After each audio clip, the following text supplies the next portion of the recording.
Hello mga guys, welcome back to my channel. Yan mga guys, kinutkot muna natin ng ng blade.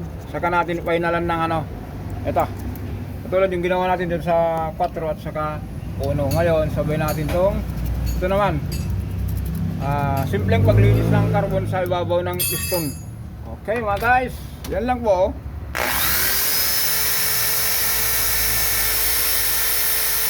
Walang kulang, yan po yan, simpleng paraan.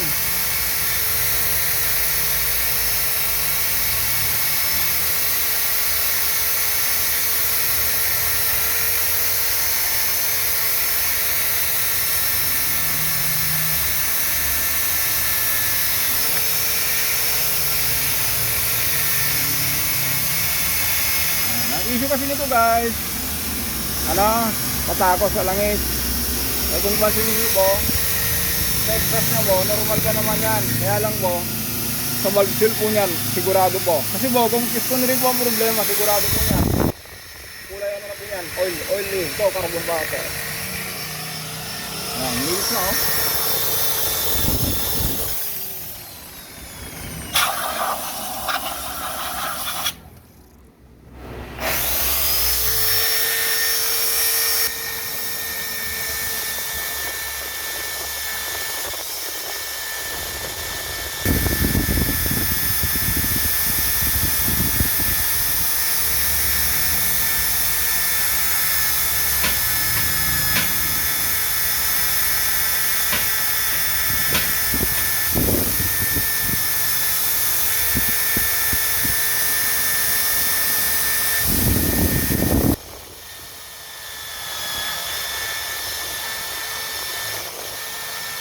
diba? Napakasimple. Yung balbula bago natin kalasin, ganun din gawin natin.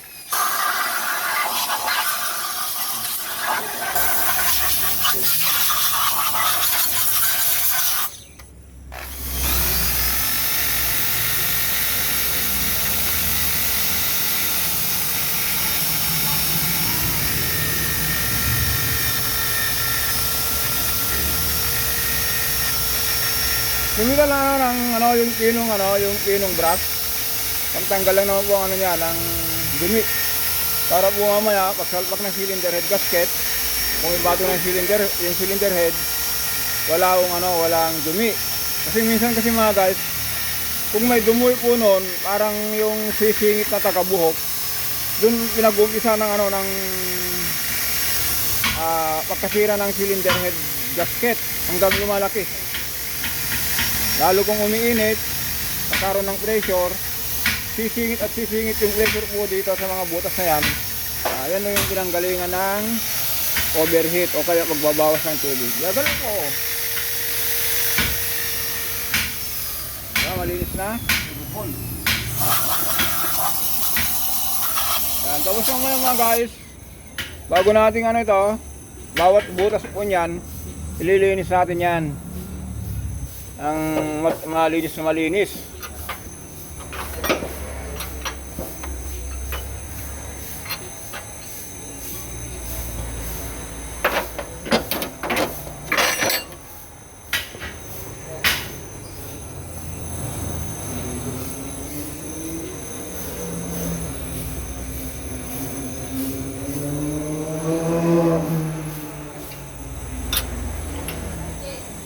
Ayan, nakaulo na.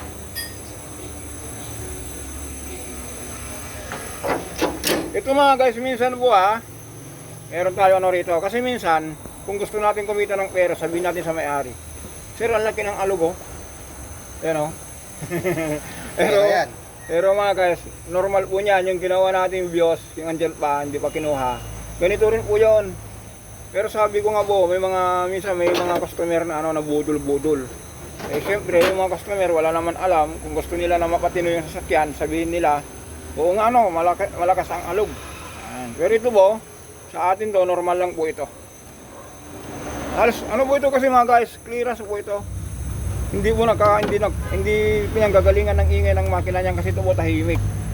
Wala akong minsan po kasi, ako, sabay na lang natin to sir. Kasi malaki na yung alog. Tingnan nyo po, oh. Ayan, ganun lang gagawin ng ano, ng mga... Hindi wag na natin sama si Mang Kanor kasi si Mang Kanor po, magaling po sa ano yun, magaling lang sa mga diskarte. Yung pang ano ba, yung makauwi lang. Pero yung mga ganito po, hindi siya ano nito. Hindi siya tumitira ng ganito. Pwede sa mga ano, sa mga baguhan na ano, mekaniko. Minsan natatakot sila sa ganito. Pero sabi ko nga po, ito, pwede natin pagkakiraan yan.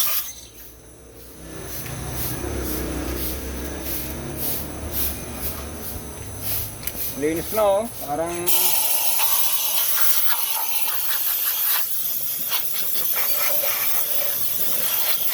tingnan natin yung ano, yung cylinder head hanggang sa likod.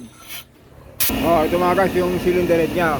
Pero kung mapansin niyo po mga guys ha, itong kulay po nito, wala akong ano niyan, wala akong namuong langis.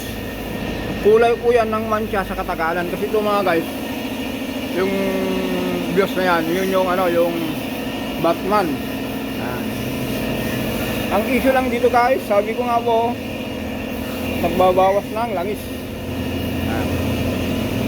Lilinis natin to. Yan.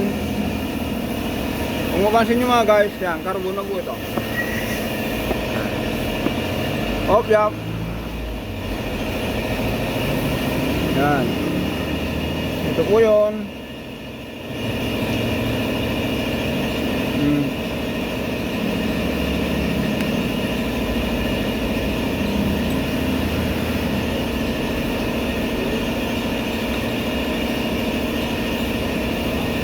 Ito mga guys. Kung mapansin nyo po, nagkakarbon siya oh. Yun na po yung ano, yung nanggagaling sa nanggagaling sa dito gagaling dyan, nakakarating dito. Carbon to guys, carbon. Tignan natin ganoon na mga guys. Kung mapansin nyo, ulitin natin mga guys, yung kulay po nito, mancha lang po niyan, hindi po namuong langis. Kasi po alaga sa change oil. Bagaman nito, yung kulay po nito, hindi natin ano to, kung anong klaseng langis ang ginamit nito. Kasi po, itong sasakyan na to, pagdating sa change oil, sabi ko dun sa may-ari, sir, pinakamaganda po, bantayan mo yung change oil mo yan. Sinusunod niya naman. Hindi natin alam kung anong ginagamit niya yan. Pero pagdating sa ano, kasi ano po ito mga guys, maraming unit yan. Kung nag-change oil, yung may-ari na lang ang nag-change oil. Pero pagdating sa mga ganitong trabaho, kung nagbabawas na ng langis, sabi niya, Jess, kailangan ko ng ano mo, ng tulong mo. Yan. Kaya pala tandaan mga guys, dito sa exhaust niya mo, carbon po ito. Maganda ba yung sunog? Pero yung ano to, ilagay natin sa second episode natin nito, yung part 2. Check natin yung ano, yung ano niya, yung valve seal kung gaano kalutong. Tapos yon, transmission naman yon. Ito ano, RAV4 na to, ano to, kalampag sa likod. Yung problema dito guys, makita ko rin daw kung paano yung suwag dito oh. Kaya dito muna tayo. Yan, ganoon lang mga guys, para reminder lang po sa mga customer ko, yung mga nanonood, thank you po na kahit pa paano po nakakatulong po kayo sa pag-angat ng ano, ng channel natin. Meron ng umabot na ng 8,000 subscriber. Maraming salamat po sa inyo. Kung hindi dahil sa inyo po, hindi na rin tayo makaabot ng ganong karami na kahit isang taon pa lang tayo, magdadalawang taon na, abot din na tayo ng ganong ano, kahit paano po, araw-araw meron tayo, nag-average tayo ng ano, ng 15. Okay mga guys,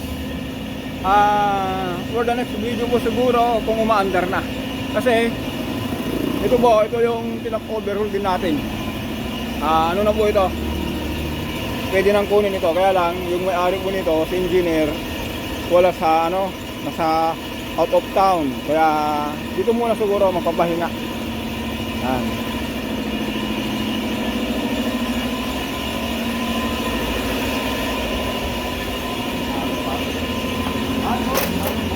Yun.